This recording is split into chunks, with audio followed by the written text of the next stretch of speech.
In the early days of the United States government's remote viewing research, Project Scanate stood out as a groundbreaking experiment into the unexplored capabilities of the human mind.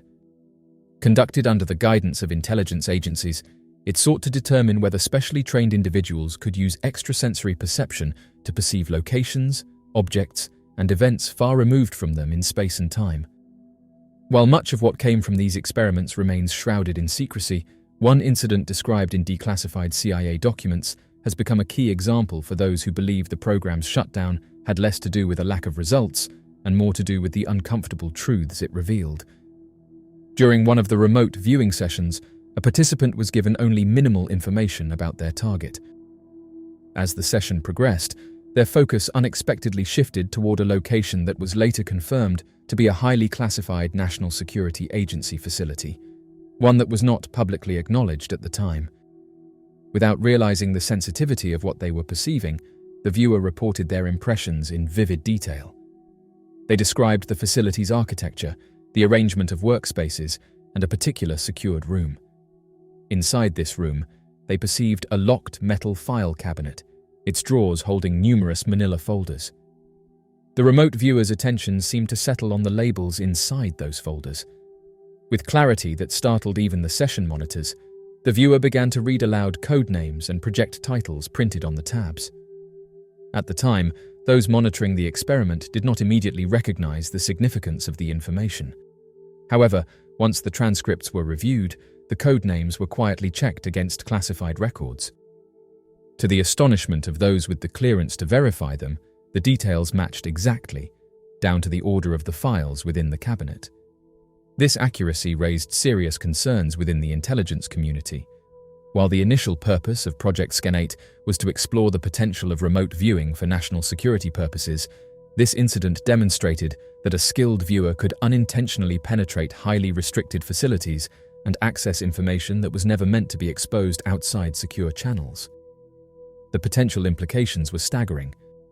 If such a capability could be developed and directed with precision, it could bypass traditional security measures entirely. Within certain circles, whispers began to circulate that this particular event had forced a re-evaluation of the entire program. Officially, remote viewing research would eventually be discontinued, with public statements suggesting that the results were too inconsistent to justify further funding. However, those familiar with this incident have questioned whether the real reason was that the program worked too well. Granting individuals the ability to access secrets without physical presence presented both an unprecedented intelligence opportunity and a profound security risk. Many in the research and intelligence communities speculated that the program was not truly shut down, but rather moved into deeper secrecy under a different name. If remote viewing could be used to retrieve verifiable code names from a locked cabinet inside one of the most secure facilities in the world, it would be difficult to believe that such a tool would simply be abandoned. Instead, it is possible that the program continued in more classified forms, its results no longer shared with the public or even with most government branches.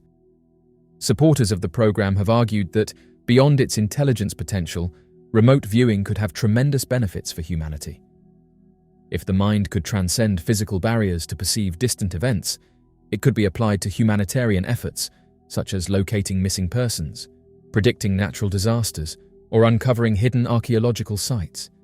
Yet, as with many powerful capabilities, the question becomes one of control.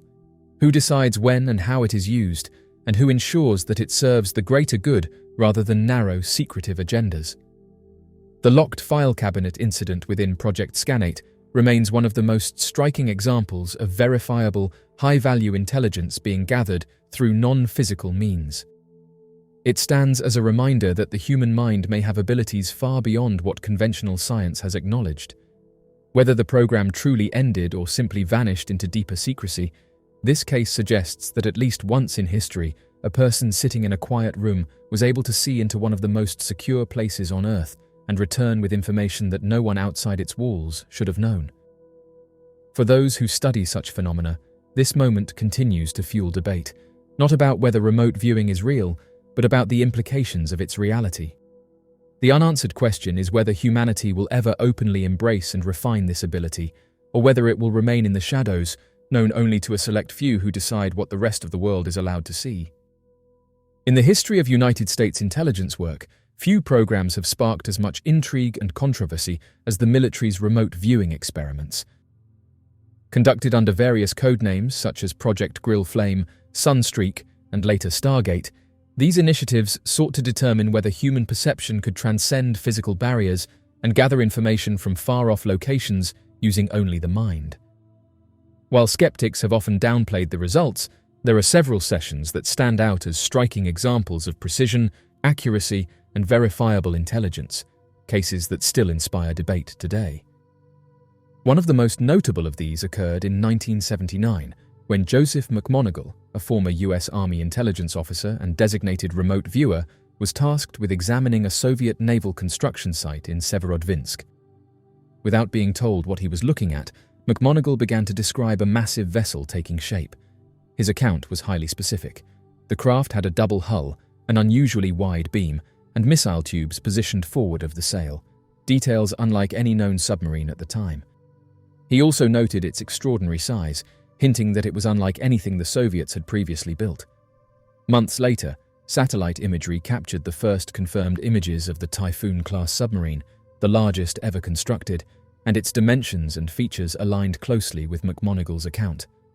This event became one of the earliest examples where remote viewing intelligence was later verified by traditional reconnaissance. Another celebrated success came from a session involving the renowned remote viewer Pat Price.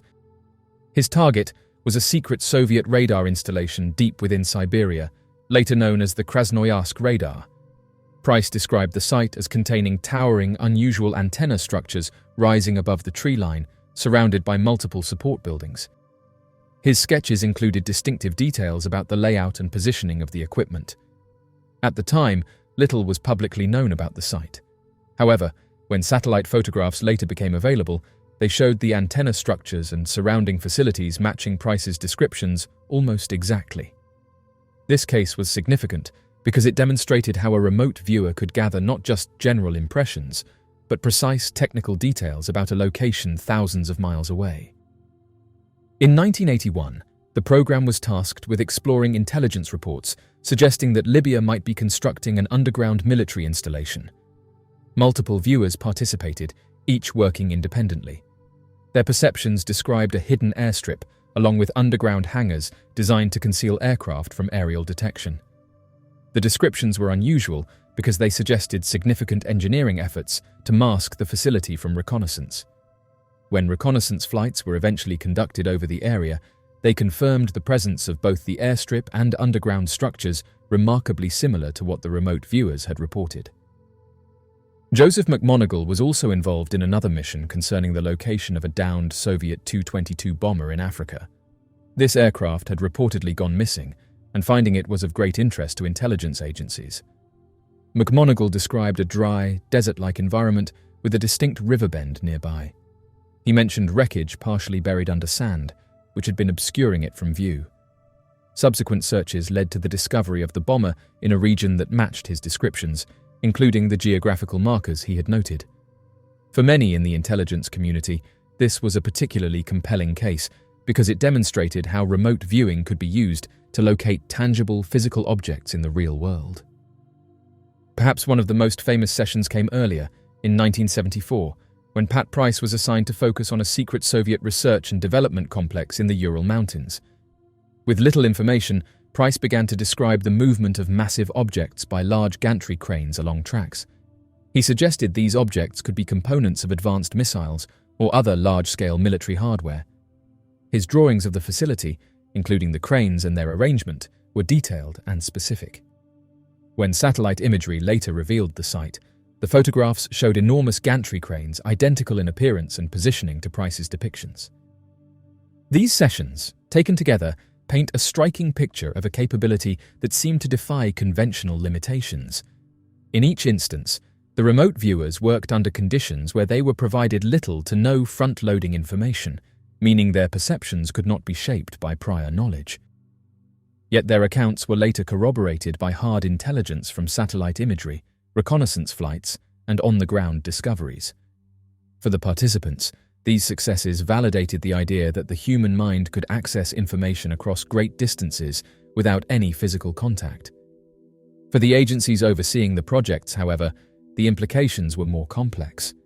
On one hand, remote viewing offered a potential intelligence tool that could operate where traditional methods could not, such as in heavily guarded or inaccessible locations. On the other, the accuracy of these sessions raised uncomfortable questions about security. If remote viewers could penetrate sensitive facilities or projects with their minds alone, then the conventional safeguards of secrecy might not be enough. While the official line eventually suggested that remote viewing results were too inconsistent to serve as a reliable intelligence method, many observers believed that certain high-accuracy cases ensured the techniques would not be abandoned entirely.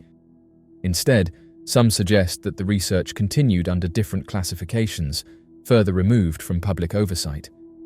What makes these particular cases so enduring in discussions of remote viewing is not only their accuracy, but also their diversity. They involved different viewers, different locations, and different types of targets, from naval shipyards to remote radar stations, from hidden airfields to crashed aircraft. This variety demonstrated that remote viewing was not limited to a narrow range of subjects, but could potentially be applied to almost any location or object. Decades later, the stories of the Typhoon-class submarine, the Krasnoyarsk radar, the Libyan airfield, the downed Tu-22 bomber, and the gantry cranes in the Urals remain benchmarks for those who take the phenomenon seriously. Whether viewed as evidence of untapped human potential or as an intelligence method too sensitive to disclose fully, they stand as documented moments when perception went far beyond the boundaries of the known and entered a space where distance and walls seemed to vanish. If the accounts are to be taken as genuine, they hint at a capability that could reshape not only intelligence gathering, but our understanding of human consciousness itself. The enduring mystery is whether these moments were brief glimpses into an ability that remains largely dormant, or whether, somewhere far from public view, it is still being quietly refined and used today. According to Anonymous, along with multiple other sources, there exists a covert office within the CIA that has been actively involved in the covert operation of recovering and retrieving unidentified objects that have crashed in various locations worldwide. According to a reliable source, the US government has reportedly retrieved a minimum of 9 unidentified objects, which are believed to be of non-human origin. These objects were obtained in various conditions, with some being damaged as a result of crashes, while 2 of them were found completely intact. According to information provided by 3 undisclosed sources, it has been revealed that the Office of Global Access, a division within the Science and Technology Directorate of the Central Intelligence Agency, has been actively involved in coordinating the acquisition of potential advanced spacecraft since 2003. This disclosure sheds light on the significant role played by the Office of Global Access in secret operations related to alleged unidentified flying objects. According to undisclosed sources, who prefer to remain anonymous due to fear of backlash, it has been revealed that all 3 individuals have received detailed information from insiders who were directly part of the purported missions aimed at recovering unidentified objects. The assertions, despite their seemingly fantastical nature, are becoming increasingly supported by a wide range of evidence. This evidence hints at the possibility that the US government may be concealing technologically advanced vehicles that are not of human origin. The existence of such vehicles may defy belief, yet a comprehensive examination of the available information suggests that this phenomenon warrants serious consideration. In a highly anticipated and captivating public hearing held in July, David Grush, a highly respected former top intelligence officer, made a revealing and impactful statement before Congress. In a remarkable move, during the same month, the Senate Majority Leader, Chuck Schumer, proposed a groundbreaking bill that permits the public disclosure of recovered technologies with unknown origins and biological evidence, indicating the existence of non-human intelligence. This bill has successfully passed through the Senate, marking a significant milestone in the pursuit of uncovering secrets surrounding these extraordinary phenomena. Multiple individuals who provided information to various news outlets have revealed detailed insights into the suspected collaboration between the CIA and their purported involvement in clandestine operations concerning the retrieval and secure preservation of unidentified objects that have either crashed or landed. According to a reliable source who received information from insiders of the UFO program, there are a minimum of 9 vehicles involved. Each vehicle has its own unique circumstances and conditions. The condition of the vehicles is a determining factor, as some may be damaged if they were to crash, resulting in significant harm. However, there are 2 vehicles that remain completely intact. It is essential to consider the physical state of each vehicle, as it greatly impacts their functionality and resilience. According to the source, the Central Intelligence Agency possesses a sophisticated system that can detect unidentified flying objects even when they are concealed from human sight. Additionally, in the event that these unconventional aerial vehicles manage to touch down, crash, or are forcibly grounded on Earth, specialized military units are promptly deployed to recover any surviving remains or wreckage. According to an additional informant familiar with the responsibilities of the Office of Global Access, it has been asserted that their expertise lies in facilitating covert access for the US military to regions across the globe that are typically considered off-limits. One such example would be clandestine operations conducted behind enemy lines. The Office of Global Access plays a crucial role in granting access to areas that would normally be restricted, enabling the military to operate discreetly. According to the source, these individuals play a crucial role in aiding people with their travel needs, acting as facilitators to ensure smooth entry and exit from different countries. The source acknowledges their remarkable ability to navigate through various destinations across the globe effortlessly. These skilled professionals possess the knowledge and expertise to access any corner of the world with ease. According to numerous insiders familiar with the activities of the Office of Global Access, the bulk of their operations primarily revolve around conventional retrieval missions. These missions typically involve tasks such as locating and securing stray nuclear weapons, recovering downed satellites, or acquiring the technology of adversarial entities. According to their assertions, certain operations overseen by the Office of Global Access have encompassed the retrieval of unidentified objects. According to a reliable source, the primary objective is to secure and safeguard the item in question while maintaining utmost confidentiality. The responsibility of physically retrieving it lies with the military, although they do not retain control over it due to the extensive documentation they have to manage. Consequently, the item is swiftly transferred into the possession of private individuals or entities. This transfer ensures that the military can focus on their record-keeping duties without the burden of safeguarding the item. The process emphasizes the importance of maintaining secrecy and highlights the role of the military in the initial retrieval, followed by the prioritization of placing it in private hands. According to the published documents by the National Archives and Records Administration in December 2016, it was revealed that the Office of Global Access was just one among the 56 different offices operating within the Central Intelligence Agency. In terms of hierarchy within the CIA, the Office of Global Access's chief and deputy were among the 286 individuals holding director-level positions. In October 2015, the CIA released an unclassified organizational chart that included the Office of Global Access within the Science and Technology Department. In his 2016 book about the CIA, renowned expert Jeffrey Richelson revealed that the Office of Global Access was established back in 2003. He cited a description provided by the CIA, which highlighted the Office of Global Access's mission to seamlessly integrate analysis, technology, and tradecraft in order to effectively target challenging adversaries and ensure global capabilities for intelligence gathering. Douglas Wolfe, a former deputy director of the Office of Global Access, has made significant contributions to the aerospace industry. According to a detailed 2017 biography published by an aerospace conference, Wolfe played a crucial role in the establishment of the OGA. Wolfe's biography intriguingly mentions that he held positions where he led and oversaw strategic initiatives aimed at obtaining valuable information from highly restricted areas. Furthermore, he served as a program manager entrusted with the comprehensive acquisition of an innovative and groundbreaking intelligence source and methodology for the intelligence community, ensuring the entire process from inception to implementation was effectively managed. These programs were specifically designed to extract intelligence from challenging and covert environments, presenting a unique set of difficulties. According to information provided by 2 undisclosed sources to news outlets, it has been revealed that the Office of Global Access collaborates closely with specialized military units like SEAL teams or Delta Force, operating under the authority of the Pentagon's Joint Special Operations Command. Additionally, the Office of Global Access also works alongside nuclear weapons experts, such as the Nuclear Emergency Support Team. These collaborative efforts are primarily focused on retrieving and gathering any crashed or landed unidentified aerial objects.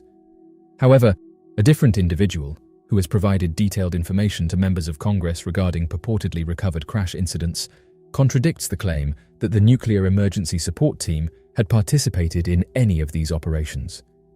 According to a spokesperson, members of the Nuclear Emergency Support Team frequently come across materials of unknown origin.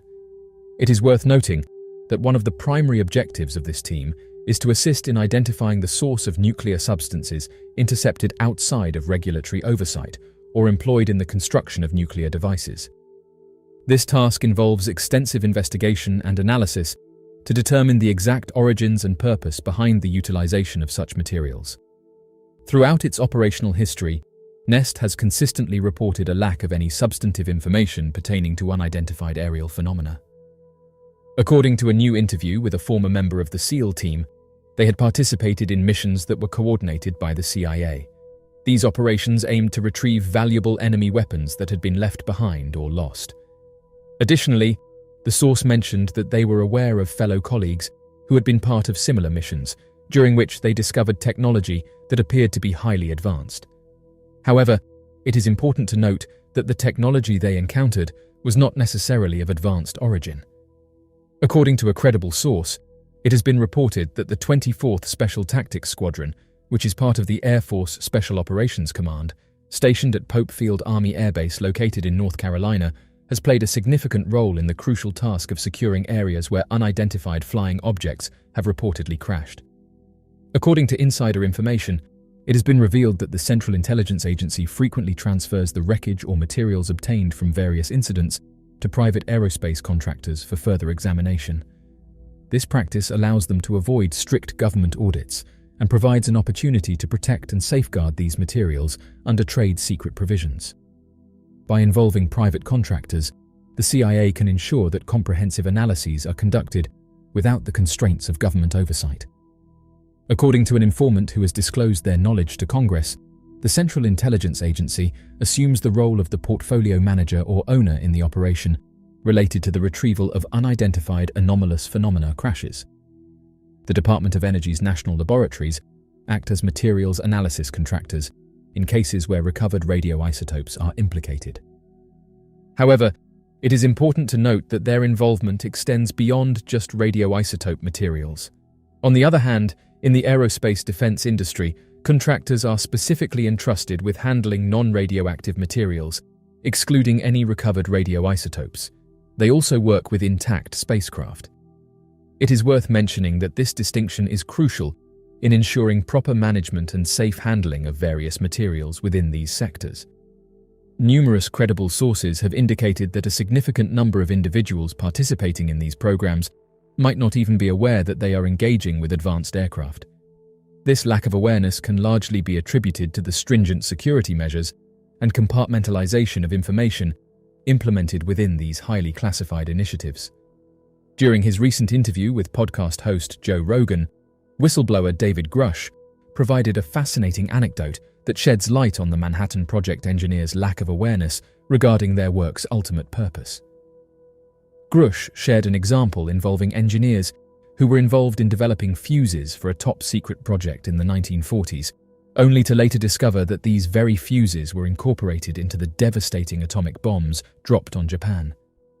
Late in 2021, Senate Majority Leader Harry Reid, in an interview with The New Yorker, made a fascinating revelation about the involvement of esteemed defense company Lockheed Martin as one of the private contractors entrusted with the custody of potential extraterrestrial debris.